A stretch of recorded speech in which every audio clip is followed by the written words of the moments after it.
Welcome to the Samueletini Show, where business, innovation and sustainability converge to drive progress. Are you ready to uncover solutions shaping our future? Let's dive in. Welcome to a new episode. Today on the show, we are going back to what we call the future market, and we are going to discuss change, youth, and the role of communication or information, how to foster change. And we do it with a startup, with a B Corp that is leading in Kenya and in the whole region how to diversify and really target the youth for change. So I'm very pleased to have here Bridget Deacon, who is the managing director of Shujaz. Bridget, it's such a pleasure having you here today with us. Thank you, Samuel. Thank you so much for inviting me. And it's great to talk to you remotely, but from the same country. It's really an important task. Shujaz has been on the headlines. You have been a case study. You are a B Corp, and you are really changing and transforming the narrative with youth. But before that, we want to ask Bridget, how you have come here to Kenya? What is your personal and professional journey? Thank you for asking. Yeah, how does this woman who was born in Northern Ireland find herself in Nairobi, Kenya? And actually, how do I find myself here for 19 years? It'll be 20 years next year. So my background, I was born in the UK. I grew up in the UK, and I was always passionate about storytelling, whether that was the stories I was reading in books or the television that I engaged with. I could never get enough of it. And I knew that I would love to have a career that was somehow rooted in storytelling. And I was very lucky. My first job after graduating from university, where I got a degree in English and philosophy, was with the BBC in London. And it took me a few years to move from making coffee and photocopying for executives to finding my way into the drama department, where I was able to start shaping some of the stories that the BBC were producing in fictional drama for young people. And it really was my dream role. But there was something missing for me, and I didn't really know what that was until I came out to Kenya on holiday, and I met a very inspiring man who had set up a company here where he was producing media for development, a phrase I had never heard. And he was quite bombastic and audacious. And he said, come spend a year with me, help me work on this donor-funded soap opera called Makutano Junction. And I took a punt. I'm very proud of my 20-something-year-old self for saying yes. I left the BBC. I came out here. And I think that I was brought out to do capacity building, but really the only capacity that was built was my own, Samuel. I learned that entertaining, storytelling, media, television could be used to not just entertain and inspire, but also to inform, to support, and to change key social issues that were of great relevance here and anywhere. That was really what brought me to Kenya. I had the amazing opportunity to start a children's TV series here, which was funded by DFID at the time, with a big focus on aligning with the literacy and numeracy curriculum. It was called the No Zone. It's continued in Kenya. It's gone to Rwanda and elsewhere. And really, we just sort of borrowed on some of the best children's TV series that I'd ever sort of engaged with, whether it was drama or animation or wildlife documentary or going out and seeing where are things made and how are they made. And it was studio based. It was just a really wonderful show to reach young people. And it was building on that experience that we then were inspired to start Shujaz. And I can tell you a little bit more about Shujaz if you'd like to. Fantastic. And that is our story. And it sounds my story. I think we came here at more or less the same age 20 years ago. And it's really a story of change and how you have also now pivoted from the first, the soap opera, and now the other one, now to Shujaz. What is Shujaz for the people that are not familiar, especially overseas? What is the mission and what are you trying to address with it? And maybe what does it mean, Shujaz? Well, I thought that's where I'd start for people, just to say, what does Shujaz mean? Well, Shujaz comes from the Swahili word mashujaa, meaning heroes. And I think everything that I've learned over the years around media for social change or narrative shift really is that it is for and about the people who are telling their stories. If we can support people to tell their stories, to have their voices heard, they then can shape their futures. So Shujaz really was inspired by the stories that we heard from young people in Kenya on the back of post-election violence, a terrible time in Kenya's history, where young people were very quickly and easily manipulated by political leaders to take part in the election violence. But despite all of that, when we were speaking to young people, we heard so many stories of resilience and fortitude from young people who were just determined to shape their communities for the better, support their families who'd been affected with innovative side hustles, whether it was sort of washing cars, whether it's setting up youth help groups, whatever it might be. And we really were sort of inspired by the fact that young people had the solutions to the problems they were facing. There was just a problem with scaling those solutions and supporting those solutions. So Shujaz really it comes from that word. We're based in Nairobi, Kenya, and we build social impact brands and ventures for young people in East Africa. Our sort of founding belief, as I've just mentioned, is that it is this generation that are going to transform our global society for the better. So all of the programs that we design, the brands that we launch, the ventures that we build are designed to break down the barriers that young people are experiencing and facing in their lives so that they can take control of their future.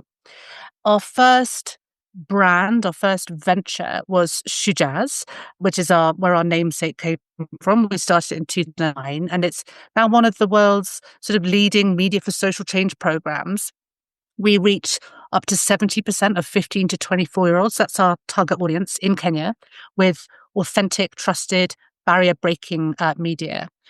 Everything that we do is really informed by research, world-leading research that both our own in-house research teams do, but that we also do with local and global research institutes to really help us understand who our audience are. So we do that through innovative, participatory, youth-led research. We're doing something with Wellcome Trust at the moment to really look at how do we work with communities to understand the barriers that young people are facing when it comes to climate action and climate justice. We have a network of young people who collect data for us across Kenya, and really just understanding what's going on for young people, the barriers they face, and critically the solutions that they're coming up that have the potential to scale.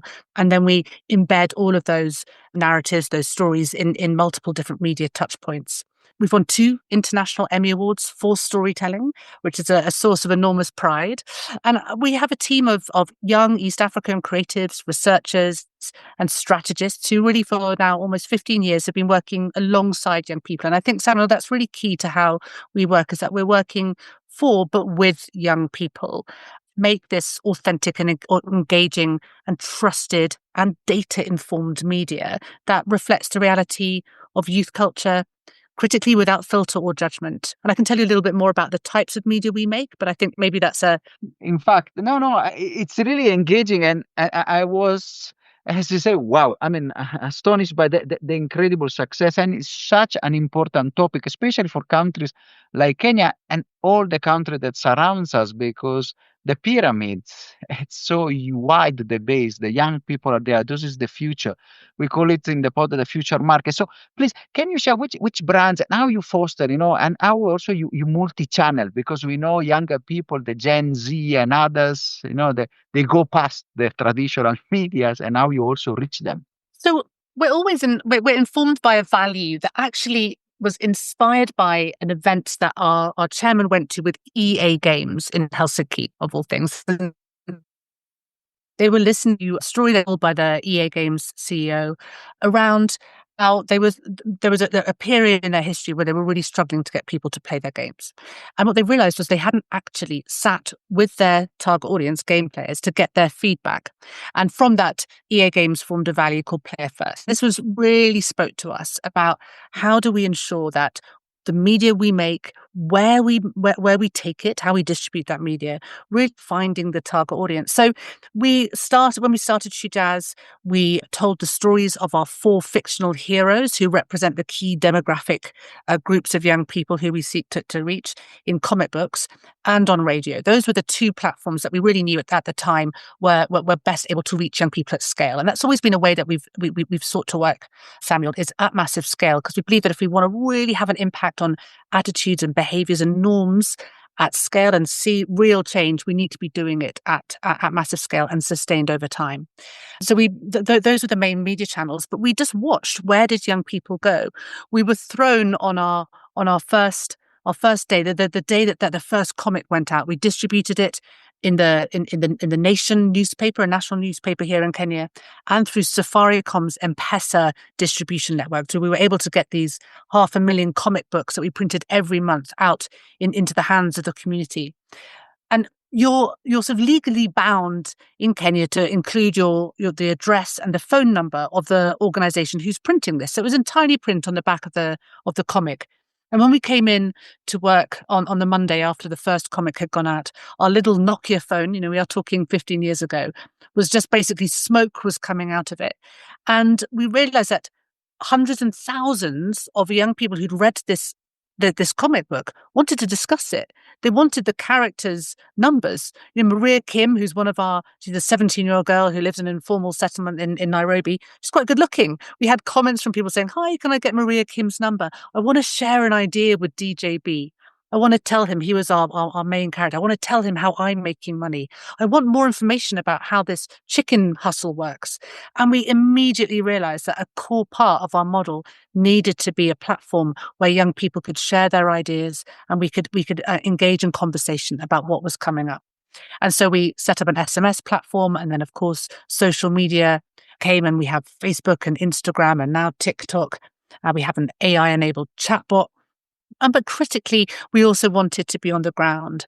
I think, yes, there's been a massive uptake in smartphones, access to data, internet is much easier than it was even 3, 4, 5 years ago. But there's still a significant part of our audience who are not, don't own phones, who have very limited access. And so we also seek to take Shujaz content to the ground. And we do that through a network of, I think it's now over 4,000 youth community-based leaders who we've developed and built a relationship with over the years. And initially, this network just distributed the comic. So they'd have a physical point of distribution. It could be a kiosk, it could be a cyber den, it could be a salon.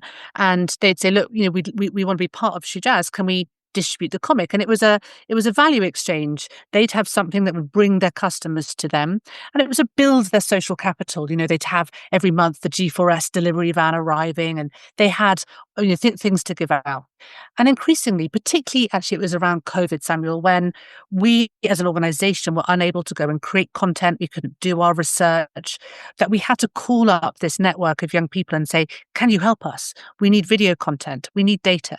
And we suddenly realized that actually this was truly player first. We didn't need to be doing it ourselves. The young people spread across the country could create content, they could inform the content, they could test it for us, and they could get it into the hands of the young people who we seek to reach. And so we've always said we will be wherever young people are.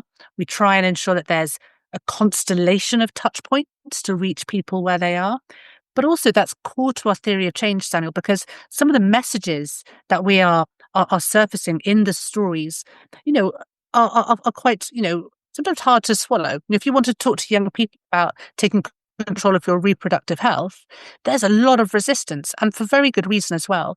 So we need to sustain these messages in different ways from multiple platforms. So if you can hear a story from a young person on a video on social media about why they've chosen to use social contraception, and then you also hear it on a TV show and in the radio and in a book you're reading and in an event you attend, then we start to see people loosening up and those attitudes and behaviors start to shift. And it's such an important point you really touch, how communication and media can be a driver, for social change, for behavior change, and also to break norms sometimes, and really maybe and foster maybe, I don't know, gender equality or other points. So I would, before maybe going, because I read also wonderful activity that they're doing, but before that, if if I can ask you, Bridget, within this, let's say, almost 20 years of work with Shujaz, since you have started with the distribution of comic during the election, one example, of real change of outcomes that with Shujaz is really dear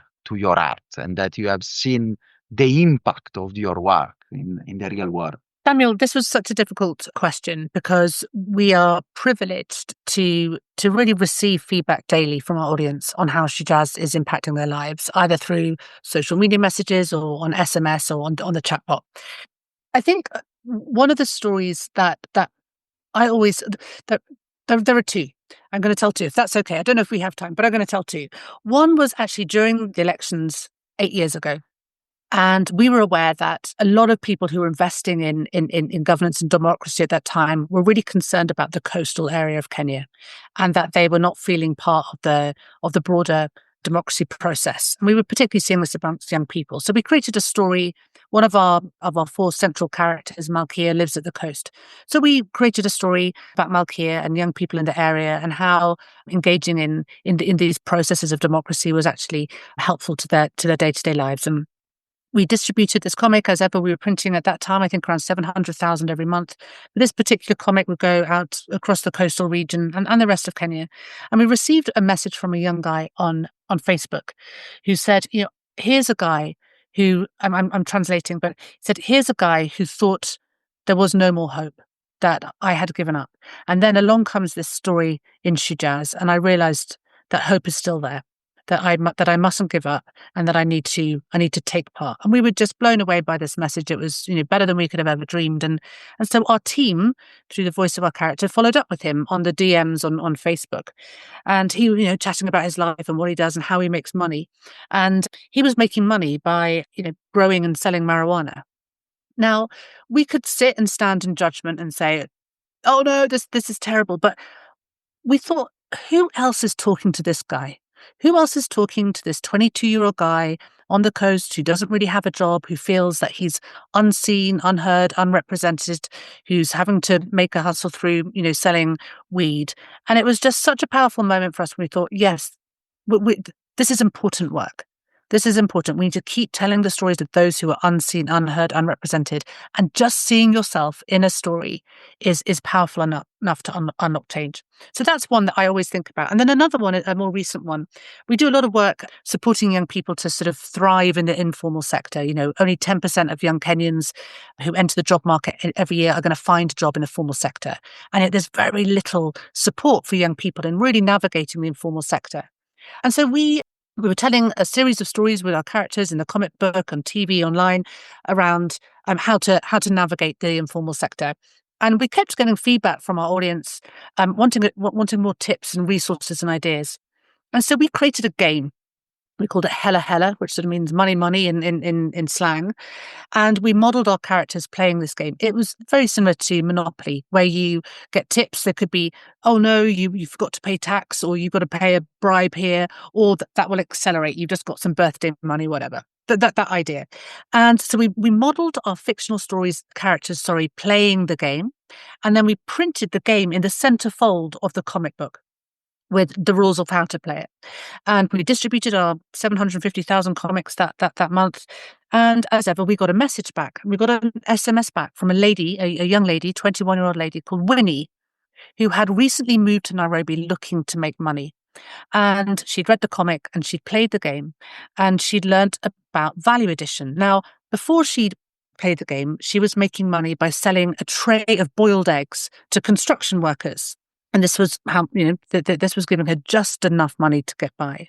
But when she learned about value addition, she decided to include kachumbari, which, as you all know, Samuel, is a delicious sort of salsa of tomato and onion here in Kenya. And she decided to sell tiny little bags of kachumbari along with her eggs. And she went from selling one tray to 3 trays a day. And she was just writing to us to say, thank you for this idea. This has really, helped me financially. And so we went to go meet Winnie. This was a great story. We really wanted to understand a bit more about her life and what she was doing. And we wanted to share her story back in the media. There's no more powerful, influential storyteller than the young people who we seek to engage with. People will believe Winnie. They know that when they hear her voice, when they see where she's from, they think, yeah, you're like me. If you can do it, then so can I. But one of the things that Winnie said to us when she was saying how she was building her business and what she was doing to kind of grow it, she said, one of the things that I'm really conscious about is ensuring that I don't have a kid until I'm ready. And we said, oh, okay. And, how are you doing that? And she says, I'm bulletproof. So we had to sort of unpack, what does that mean, bulletproof? And she said, she uses a long acting method of contraception and condoms. So that's make sure that she's safe. So we asked her if we could tell her story back in the media, and we did. We videoed her story and audio content, and then we also embedded this idea of being bulletproof back in our fictional storytelling. And honestly, Samuel, the feedback was enormous. We were working with Cambridge University's Africa Voices at the time, and we were monitoring our SMS platform, looking at, could we see a shift in how people were responding to this topic around family planning? And at the beginning, we saw quite a lot of negative sentiment, people using quite formal language to talk about family planning and sort of distancing themselves by sending messages in the third person. You know how we talk about, oh, this happened to a friend. We're not quite ready to talk about ourselves. And over time, as those stories that were inspired by Winnie came out, we started to see people responding in the first person, using more informal language and more positive sentiment. And this was then backed up in data by Tulane University, who ran a 3-year longitudinal study, which has been peer-reviewed and published. I can send a link if anyone's interested in it. Really looking at the effect of engaging with both Shujaz analog media and Shujaz digital media on both family planning and income-generating outcomes, on the norms, the attitudes and behaviours around them. And the results of this study were really breathtaking to us, that because we're always mostly hearing it anecdotally or through our own data, but really showing that those who were engaging with both Shujaz analog and digital media were earning over $20 more a month than the non-Shujaz fans. They were 43% more likely to use condoms than non-fans. They're more likely to delay childbirth, etc., and have a more positive, 30% were more positive about their future outlook than those who weren't engaging with Shujaz. And I'm not a researcher, but it was a very rigorous study with multivariate regressional analysis to really look at how can we kind of ring fence the impact of Shujaz on these outcomes. So I think I always go back to Winnie and her eggs when I think about a story that really captures the essence of Shujaz. And thank you so much, Bridget, for sharing such an impactful story. It reminds me also the work that, I do in a different setting, with communities, sometimes at the grassroots, also, in remote areas. But it's really an important task, and really showing those data, rigorous scientific data of change. It's an impressive, and I could say a real impact and real change, and it's quite impressive. And talking on that, especially you have mentioned this part of controversial topics.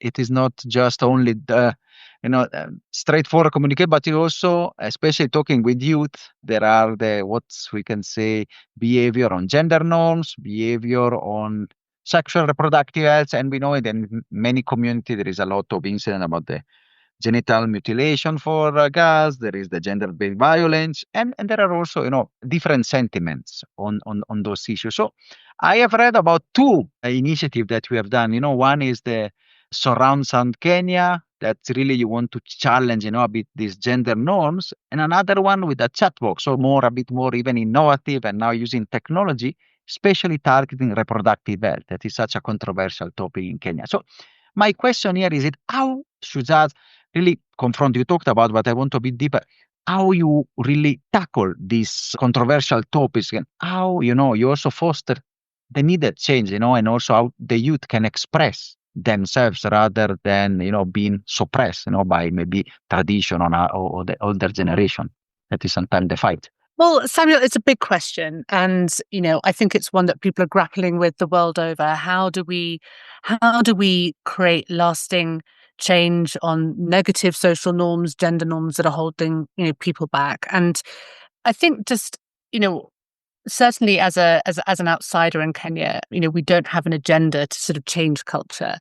But really what we're here to do, particularly when it comes to gender inequality, as an organization partnering with our great friends, the MTV Staying Alive Foundation, who also create media for social change, is really about surfacing some of the lived realities that we hear over and over again from young people, boys and girls, who are victims of gender inequality. And I think something that came from a deep formative research study that we did together on the gender norm landscape in Kenya to inform our stories was just how many young men are suffering and struggling.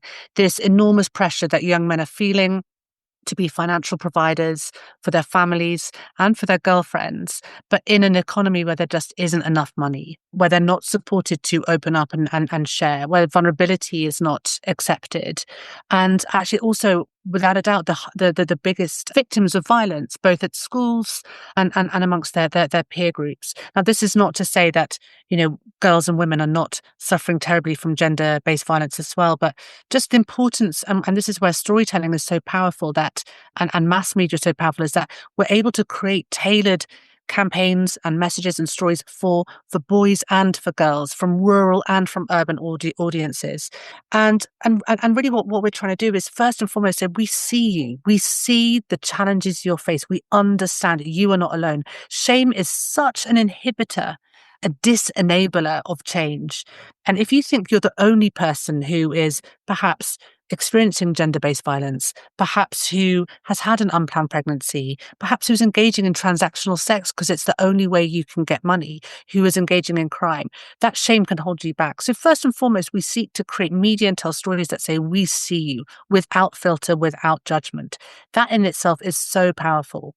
And then introduce you to young people like you who come from the same background, who have the same challenges, who are finding ways to navigate these restrictive, pernicious gender and social norms.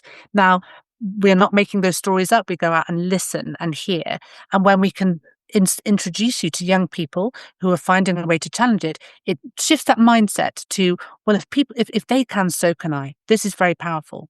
Then we seek to create spaces where you can have conversations with others like you about what you're experiencing and what they're doing, and share ideas. And this is really core to our theory of change, that when we can get to collective discussion about these taboo issues, just discussion, not sort of a one-way information sharing, but a discussion, you start to see collective action. And when we see that collective change, we start to see norms shift. And so that's what we're constantly measuring, really, by identifying, we refer to them as positive deviants. Who are the positive deviants in our target audience who are finding a way to earn money in the informal sector, who are finding a way to challenge some of these norms that are holding them back?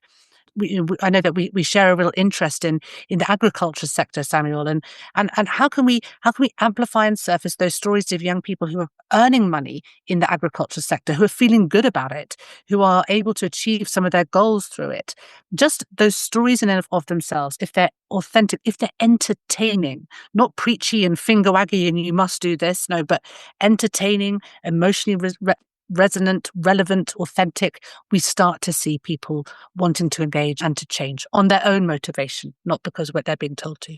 Wow. I mean, I'm taking notes because that is also an important lesson for me, and it's really such a positive way, to foster change. And on that, because when you create conversation, especially when you work on the media, we are also aware, especially in this age, the age of AI, and there is a lot of misinformation. There is a lot of what is called deep fakes. There's a lot of narratives that are not there to create and foster this atmosphere of dialogue, but an atmosphere of confrontation, of divide that is not only in our continent, but everywhere. I mean, from the US to the world. So how do you tackle that? How you try to ensure the content that is balanced? How you ensure that you represent a different perspective? And how you fight this very difficult and stable attacks. Yeah, you're right, Samuel. It's a huge challenge here in Kenya and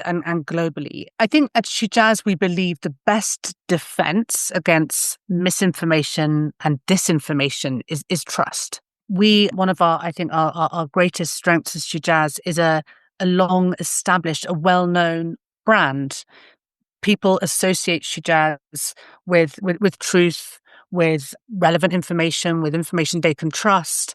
And that's why our content is created with real young people and as well as fact checked by the experts, having that sort of coming at both ends. What are the young people's lived experience, their stories, and collaborating with experts, global and local experts in the field of reproductive health, in agriculture, in gender-based violence, etc. So we're not on our own. But I think with the trusted brand, we've seen this sort of play out in times where perhaps misinformation has been at an all-time high. During COVID, we saw a massive increase in the number of people who were coming to our social pages, sending us messages to try and get information that they could trust.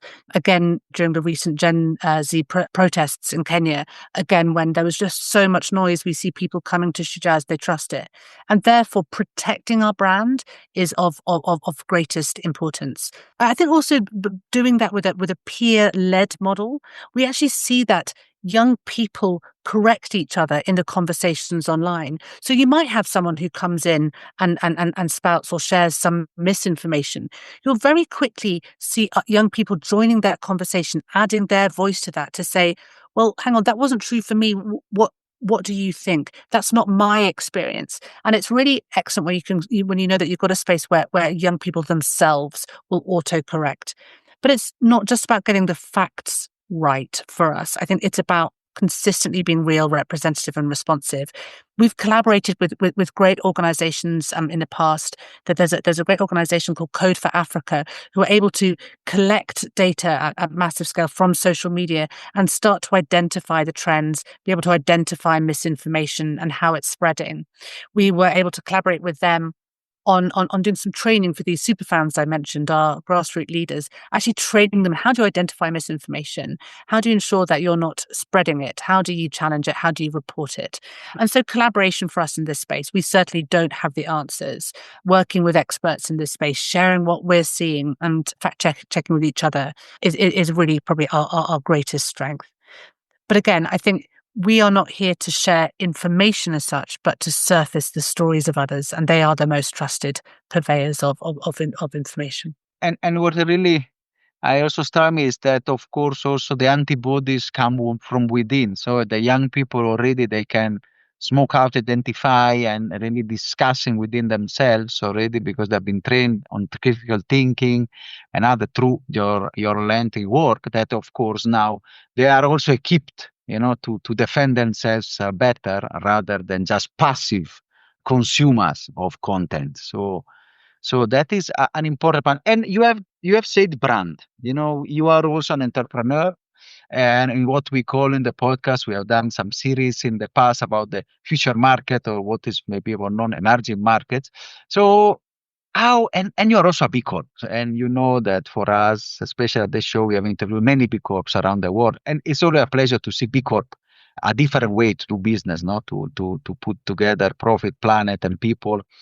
So why you have decided, if you can say, to go for a B Corp, which is still fairly new in our panorama, and how you have also shaped, your entrepreneurial journey, because which are the challenges and the opportunities that you have seen creating a business in such vibrant, but also sometimes difficult markets. I think one of the reasons we were really interested in becoming B Corp certified, or seeing if we could become B Corp certified, that process is far from easy. So that was never guaranteed. So we will hope that we were going to tick enough boxes. Really was, I think, as much for us internally and really thinking about how we are governed, how we're accountable, the impact that we're making on planet, as you said, but also in terms of sort of helping us better explain our business model. A lot of the organizations globally who work in this space are NGOs, non-for-profit organizations. But from day one, we were very clear that we needed and wanted to be a for-profit social enterprise, because key for lasting behavior change is sustainability.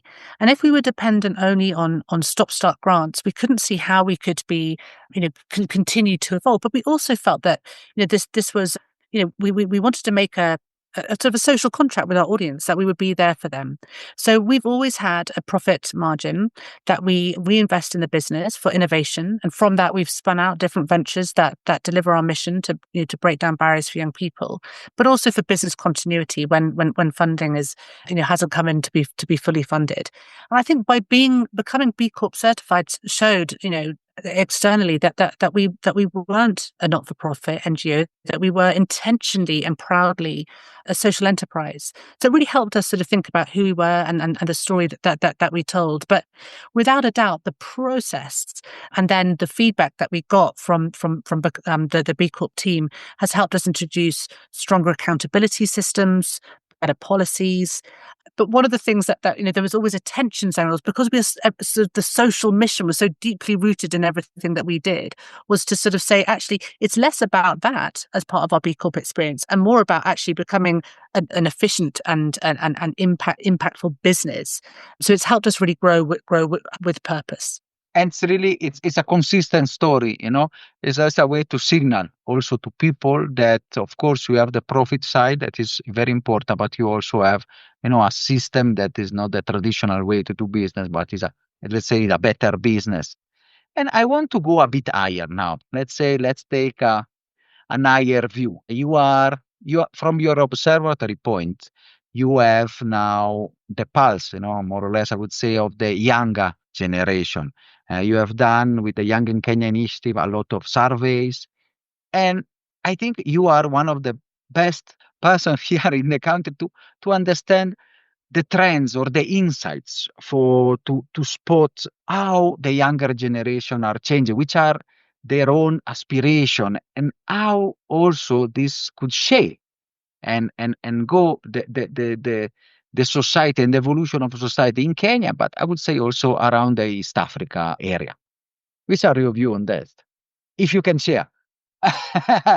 You're overinflating my individual, my personal insight. But as an organization, yeah, we do sit in a privileged position in that over the last 7 years, we have been collecting really sort of robust data from young people. We do an annual cross-sectional household survey of over 2,000 young people, which we outsource to another research organization, but we designed the study with them. And we have this constant stream of data from as people respond to the media. So, I think as you mentioned, the Young and Kenyan report, where we sort of distilled the trends that sort of conducted from over 13,000 youth surveys. And so the critical insights that were emerged there, really, we sort of structured them around what we hear from young people, what they care about. So livelihoods, income and work, around reproductive health, taking control of my reproductive health, and around governance, my voice. And sort of in that report, sort of sharing the key trends within those areas. And I think one of the things that just really stands out for me was a particular data point which we compare from, I think, 2016, when we asked young people whether they'd had to earn money or whether they had earned money that year, and it was sort of in the mid 50s. But in 2022, 100% of the young people that we asked said that they had earned money that year. Now, what that really meant when we look into the different questions that underpinned that data point was that at some point, every single young person in our target audience of 15 to 24 had to go out and get money to just cover their basic needs, because their basic needs were not being able to be met by their parents or by the income that they were earning. Now, that could be from side hustles, weekend jobs, going and helping and cleaning, sweeping the floor in a salon at the weekends. But it was also through, we knew for some, through transactional sex, through petty crime, etc. Because such is the economic need of this generation. And also, I'll start with the bad news, and also an increasing sense of disillusionment and of feeling that they've been left to face things alone. But what we've also seen, and I think this is, where the good news comes in, and this isn't a tale of despondency and hopelessness, is young people starting to identify as a new group, as Gen Z, this sort of shared identity amongst a group of young people who we can change the future, we can raise our voices. We don't have to adopt the norms that are no longer serving us, that have been passed down to us, over the generations. We can actually rewrite our rule book. And we see young people starting to rewrite that rule book. And I think that is something that we, as Shijaz, are really keen to help support. A new sort of youth manifesto that is co-created by young people who think, we don't want this to continue this way. We don't want to accept this as a norm. We want to shift it. And this idea of a Gen Z identity is very powerful. But also from that, driven by this need for money that's not going to come to them from the formal sector, is a sort of a shift towards the opportunities that lie both in the agri sector and also in green climate enabled hustles. And so this is a big area that we as Shijaz are looking at. How do we support young people to be excited by those? There's a lot of negative perceptions amongst young people about agriculture. This belief that agriculture is not profitable and therefore why would I invest in it? Also that it's not innovative, it's not future facing, it doesn't involve tech and all of the tools that young people want to be involved in. And so this is a big area of interest for us, a trend that's emerging, the opportunity for young people to fill the gap that is being created in an aging sector. And also young people all climate action. We were able to produce, invited to produce a video and a study about young people and climate for a recent TED Countdown conference that was held in Nairobi to really ensure that young people's voices and perspectives were there at the summit. And what that study and our engagements with young people showed was just how many young people are already taking climate action in their communities. Young people care about their communities. They're proud of them. They want them to be clean and healthy and safe, and are going to help them sort of, not just survive, but thrive through climate change. And so they're already taking climate action. But this climate action is unseen and unsupported. And as Shijaz, we really want to take a national campaign where we are shining a light on these climate actors, not the ones who we know about, the brilliant climate activists who already have a platform, but these everyday heroes, the everyday Shijaz who are taking climate action. How can we shine a light on what they're doing, inspire others to do it, but also better support them, equip them with the information, the resources, the knowledge, the networks that they can really start to kind of see the impact of their action. Fantastic, Bridget, and a lot of food for thought that I think we need to discuss. I would listen to you for hours because I think it's such a wonderful episode. But as going towards the end of the episode, if you look at to the future, where do you see taking Shujaz in the next step? Let's say how are you going to adapt to the changes and how you are going to maybe change or improve your business model and your company to be food future proof? Well, like everyone, we are very excited and slightly confused, but mostly excited about what AI is bringing to us as a business. We've had some really exciting experiments this year. We've launched an AI-enabled chatbot.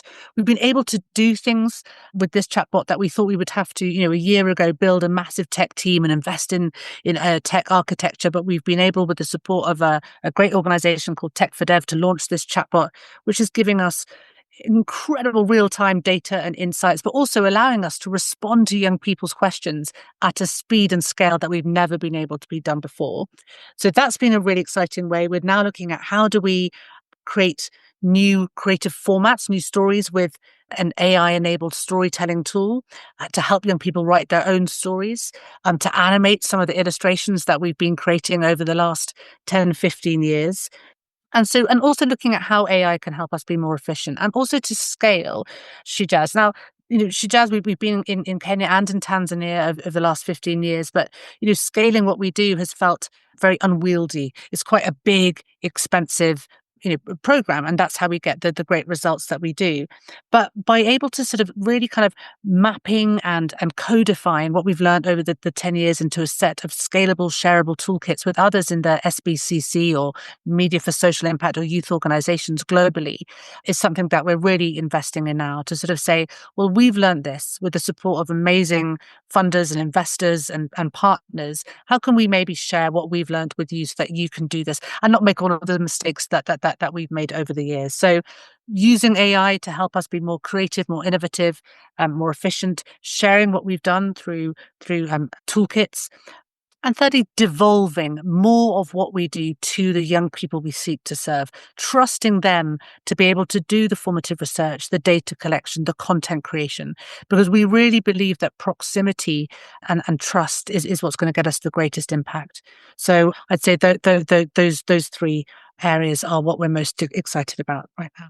Fantastic. And as a last question, I want to go back. You say that let's say you were brought, I would say destiny brought you, your fate or whatever brought you in Kenya for capacity building, but instead it was all the way around. So if you have to share one lesson that within these 20 years that you have learned from the working with, especially with the young people, which will be the dearest to you? Again, I've learned so much, and it's been such a privilege to have been on this journey. Again, I'm reminded by a story from when we went and met with some young girls in Naivasha who were really struggling to make a living. They'd actually been sent on an internship from their home up country. They'd gone to Naivasha. They'd had a job in a salon and they'd lost the job. The salon had closed, and they were just desperate. Going home was the greatest failure for them.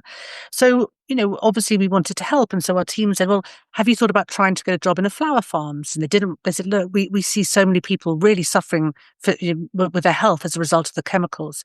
Or have you thought about getting a job in the nearby hotels? They only want girls from Nairobi, and we'd have to have sex with the manager. Okay, have you thought about clubbing together and buying a hairdryer and setting up your own business? There's not enough power. And it just was a reminder that we don't have to have the answers. We don't have the answers. Young people don't need, so they know what the options are and how they're going to work for them. And so quite often when we talk about we're here to empower young people, that's not what we're here to do. And I think this is a big reminder. Young people are already powerful. Our job, my job, our job as Shijaz is to remove the barriers that are in the way and then get out of their way. So it's that shift from helping to listening and backing. It's not, we don't need to help.